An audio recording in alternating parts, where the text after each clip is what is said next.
Hi నమస్తే ఎట్లున్నారు నేనైతే మస్తున్నా మరి ఒక మినీ వీడియోతో అయితే మేము ముందుకు వచ్చేసాను ఈరోజు ఏంటంటే పులావ్ అండ్ చికెన్ చేయాలని అయితే డిసైడ్ అయిపోయాను అండ్ సండే స్పెషల్గా అయితే అక్క బావని అయితే ఇంటికి పిలిచేసాము ఇంకా మా అమ్మ కూడా ఫంక్షన్కి అయితే వెళ్ళిందనమాట సో మేమైతే నా ఇంట్లో నేను మా తమ్ముడే ఉన్నాము పెద్ద చెఫ్ని నేనే అయిపోయాను అనమాట ఇప్పుడు ఇంటికి నేనే పెద్ద చెఫ్ అనమాట సో ఇంకా నాకు వచ్చిందే ఒక వంట అది నాన్ వెజ్లో అయితే బాగా చేస్తానని చెప్పాను కదా వెజ్ అంతనే అయితే నాన్ వెజ్లో అయితే ఇంకా బిర్యానీ అనుకున్నాం ఇంకా బిర్యానీ కాకుండా లాస్ట్కి ఇంకా పుదీనా అది రైస్ అండ్ పులావ్ లాగా చేసేసి అండ్ చికెన్ అయితే చేసేస్తున్నాను నేను ఎలా చేసేస్తున్నాను అనేది వీడియోలో చూపించాలనుకుంటున్నాను చూసేయండి అండ్ ఈజీ ఎవరైనా ఇలా అయితే చేసేసుకోవచ్చు చికెన్ అండ్ పులావ్ చాలా బాగుంటుంది అండ్ ఆనియన్స్ అయితే బాగా కట్ చేసేసుకోండి బాగా కట్ చేసేసుకున్న తర్వాత కొంచెం సన్నగా కట్ చేసుకోవాలి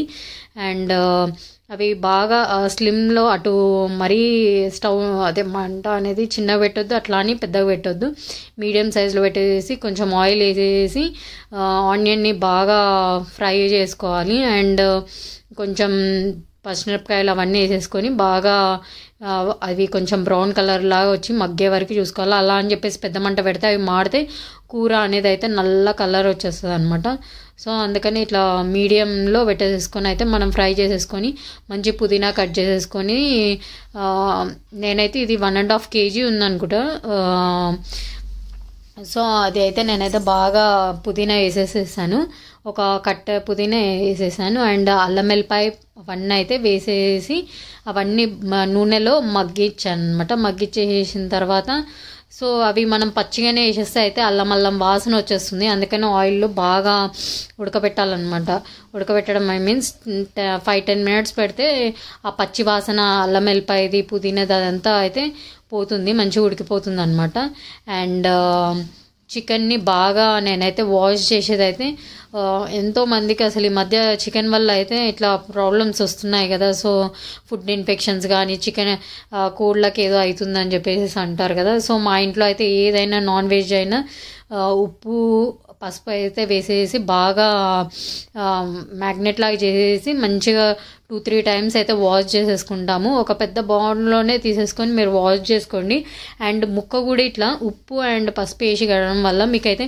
నీసు వాసన అయితే అస్సలు రాదు ఒకసారి ట్రై చేసి చూడండి ఎట్లా చేసినా మాకైతే నీసు వస్తుంది స్మెల్ ఇట్లా కొందరికైతే స్మెల్ నచ్చదు కదా అట్లా కౌసు వాసన అట్లా వచ్చేస్తే ఇట్లా ఒకసారి ట్రై చేయండి ఉప్పు వేసి కడిగి పసుపు వేసి కడిగితే అయితే అస్సలు నీసు స్మెల్లే రాదు అండ్ మంచిగా ఇట్లా ఆయిల్ అంతా ఇట్లా ఉన్నప్పుడు ఇదంతా అల్లం వెల్లిపాయ ఉడికిన తర్వాత ఇంకా చికెన్ అయితే మీడియంలో పెట్టేసి అయితే వేసేసేయాలి చికెన్లో నుంచి అయితే ఫస్ట్ వాటర్ వచ్చేసాయి సో మనం ఒక 10-15 minutes అలానే వదిలేసేసి ఆ వాటర్ అంతా వెళ్ళిపోతాయి అప్పుడు ఆ టైంలో ఆ వాటర్ ఉన్నప్పుడు ఉప్పు పసుపులు కారాలు అవన్నీ వేసేస్తే మాత్రం అంత టేస్ట్ రాదు అంత ఏం బాగుండదు అలా చేసేస్తే కొంచెం పీస్ అనేది ఆయిల్లో ఇట్లా అయిన తర్వాత వాటర్ అంతా పోయిన తర్వాత మస్ట్ అండ్ కంపల్సరీగా మంచిగా ఉప్పు ఇప్పుడే వేసేసుకోవాలి ఎందుకంటే ముక్కకు కూడా మంచిగా ఉప్పు పడుతుంది అనమాట ఉప్పు పసుపు అండ్ కారము అండ్ నేను ధనియాల పొడి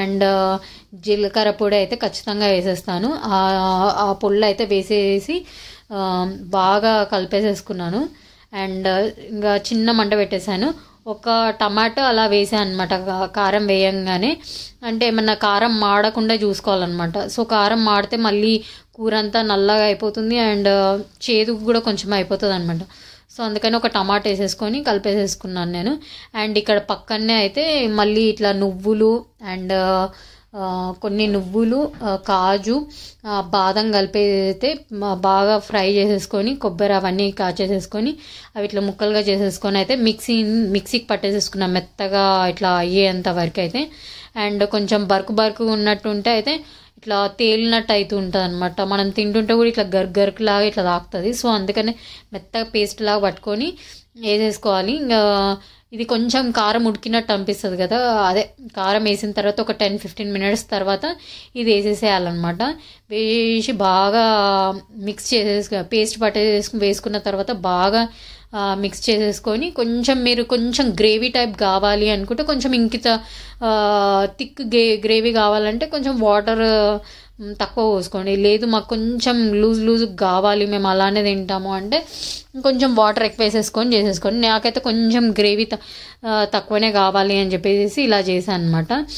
అండ్ అక్కడ చేయంగానే ఇక్కడ నేను పులావ్కి రెడీ చేశాను అనమాట. నేను చేసిన గంటారం ఏంటంటే పుదీనా, ఉల్లిగడ్డ, పులావ్ లాగా చేయాలి అంటే ఇవన్నీ మిక్స్ పట్టాలి కదా, అవన్నీ వేసేసుకున్నాను. ఇది మిక్స్ అయితే సరిగ్గా పట్టాక నేను చేసింది ఇదంతా పడిపోయింది. ఇంకా మా అమ్మ ఏమంటది తెలియదు. నాకైతే ఫస్ట్ ఒకటే సాంగ్ గుర్తొచ్చింది అదంతా అయినప్పుడు. మా అమ్మ లేదు కదా, సో ఆ టైంలో అయితే బతికాను. ఇంకా వీడియో చూసేటప్పుడు అయితే దొరుకుతాను ఉట్టిగా ఓలేను అనే ఆ సాంగ్ ఉంటుంది చూడు, ఆ సాంగ్ గుర్తొచ్చింది నాకు ఆ టైంలో. మా అమ్మ చేతిలో నా పని అయిపోయిందిరా బాబు అని అనేసుకున్నా. గోడలకి అంతా కింద అంతా మిక్స్ అనేది మూత సరిగ్గా పెట్టలేదు, ఏమో తెలియదు, అదైతే ఓపెన్ అయిపోయి మొత్తం అంతా ఇల్లంతా పడింది సెల్ఫ్లకి. అసలే మా అమ్మ దసరాకి ముందే అన్ని డబ్బాలు అవన్నీ కడిగి పెట్టింది కొత్తగా. నేనేమి ఇప్పుడు డబ్బాలకి అన్నిట్ల మీద, బాసాల మీద, అన్నిట్ల మీద పడ్డది. వచ్చిన తర్వాత ఎంత చేస్తుంది నా పని తెలియదు. అప్పటికి కవర్ చేసాం మొత్తం తుడిచేయడానికి. అండ్ మెయిన్గా అయితే పులావ్లోకి అయితే ఉల్లిగడ్డ, పుదీనా, కొత్తిమీర, సాజీర, కొంచెం ఒక లవంగా అండ్ పట్ట అవన్నీ వేసేసుకొని గరం మసాలాకి మంచి మిక్స్ పట్టేసేసుకోవాలి మెత్తగా.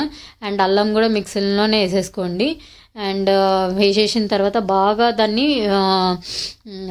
మిక్స్ పట్టేసుకున్న తర్వాత అక్కడ కొంచెం ఇట్లా పులావ్ అలాంటి బగారన్నాలు చేసేటప్పుడు ఆయిల్ కన్నా నెయ్యి యూజ్ చేయండి. చాలా టేస్ట్ అయితే మంచిగా వస్తుంది. స్మెల్ అయితే ఎట్లా ఇచ్చి పడేస్తుంది తెలుసా, మంచి టేస్ట్ వచ్చేసింది. దాని లోపల నేను ఇట్లా కొంచెం నెయ్యి పోసేసి పేస్ట్ అంతా వేసేసాను అనమాట. అది ఇంకా మగ్గుతుందనమాట. అది మగ్గేంత వరకు పెట్టాను నేను అలానే. ఇక కొంచెం ఉప్పు కారాలు అన్నీ సరిపోయా లేవా అని చెప్పేసి పెద్ద చెఫ్ అనమాట మా తమ్ముడు, ఉప్పు కారాలు సరిగ్గున్నాయా లేవా అని చూస్తుంటాడు ఎవ్రీ టైమ్. నేనైతే పిలుస్తాను అనమాట లాస్ట్కి. ఇంకా మా తమ్ముని పిలిస్తే ఇంకా మా తమ్ముడు వచ్చి చూసాడా అన్నీ కరెక్ట్ ఉన్నాయి, ఏం అవసరం లేదంటే ఇంకా ఊరుకున్నాను అనమాట. అయితే ఇంకా బియ్యమే నాకు అన్నం వండడం చక్కగా రాదని చెప్పిన అప్పటికి ఎంతమందికి కాల్ చేసినాను, ఎన్ని గ్లాసులకి అదే బియ్యానికి ఎన్ని నీళ్ళు పెట్టాలి అని చెప్పేసి మా అమ్మకి కాల్ చేసిన, అటు మా అక్కకి కాల్ చేసి ఇంతమందికి చేసిన, ఒక్కొక్కరు లిఫ్ట్ చేయకపోయేవారికి ఇంకా నేనైతే 3 గ్లాసులకి 6 గ్లాసుల నీళ్ళు వేయాలని అయితే చెప్పారు. అదే పోసిన. అయితే ఇది బాస్మతి రైస్ అనమాట. సో మా అక్క వచ్చింది థ్యాంక్ గాడ్. ఇంకా 1.5 గ్లాస్ వాటర్ తీసింది, పెద్ద గ్లాస్ వాటర్. అంత ఆ వాటర్ అట్లనే పెట్టి నేనే వండింటన్నా. లద్ద అయ్యేది అన్నం అయితే.